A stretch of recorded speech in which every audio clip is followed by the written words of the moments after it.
abraço a todos vocês que estão nos acompanhando pelo YouTube do Setor Juventude, pelo site da Diocese de Catanduva.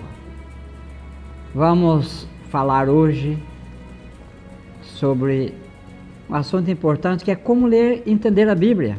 Muitas vezes não sabemos nem como ler e nem como entender a Bíblia, e por isso muitas pessoas acham que é uma missão impossível, e não é verdade.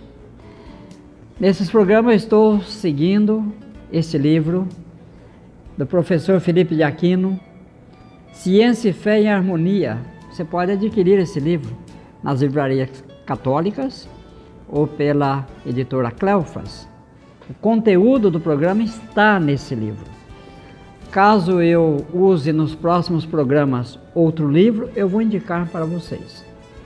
O mais importante para nós é entender que a verdadeira leitura bíblica deve sempre ter em vista a finalidade principal de toda a Sagrada Escritura, que é anunciar Jesus Cristo e dar testemunho de sua pessoa.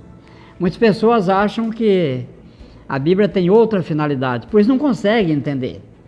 Por isso eu acho que há contradições na Bíblia, mas a finalidade principal, tanto do Antigo quanto do Novo Testamento, é conhecer a Jesus Cristo e dar testemunho de Jesus Cristo, que é o nosso Salvador.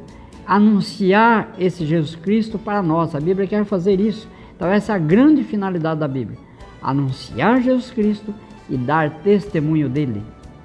Por ser a palavra de Deus, a Bíblia nunca envelhece, nem caduca. Ela fala-nos hoje como para além dos séculos.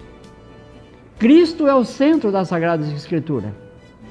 O Antigo Testamento o anuncia em figura e na esperança. O Novo Testamento o apresenta como um modelo vivo. O Catecismo da Igreja Católica nos ensina que Deus, na condescendência de sua bondade, para revelar a seus homens, fala-lhes em palavras humanas. Através de todas as palavras da Sagrada Escritura, Deus pronuncia uma só palavra, seu verbo único, no qual se expressa por inteiro. Esse é o Catecismo da Igreja Católica quem diz. E um documento do Concílio Vaticano II, que tem o título de Dei Verbum, no número 13, nos diz o seguinte: com efeito, as palavras de Deus, expressa por linguagem humana, tal como outrora o Verbo do Pai Eterno, havendo assumido a carne da fraqueza humana, se fez semelhante aos homens. Então isso nós temos que entender. Quer dizer, Deus fala com uma linguagem que nós entendemos, senão nós não iríamos entender, né? Ele está falando com os seres humanos, mas Deus fala nessa linguagem? Não, conosco ele fala nessa linguagem. Mas Deus não se aprisiona a um tipo de linguagem, a um tipo de fonética, de som, de sílabas. Deus tem a linguagem perfeita, mas quando fala conosco, ele fala na nossa linguagem, que não é perfeita, é humana e que também tem seus limites, para que nós possamos entendê-lo, senão nós não iríamos entendê-lo. Santo Agostinho ensinava que é uma mesma palavra de Deus que se ouve em todas as Escrituras. É um mesmo verbo e ressoa na boca de todos os escritores sagrados. Ele que, sendo no início Deus, junto de Deus, ele está falando de Jesus Cristo, não tem necessidade de sílabas, por não estar submetido ao tempo. Esse é o Salmo 103, versículo 4, que nos fala isso.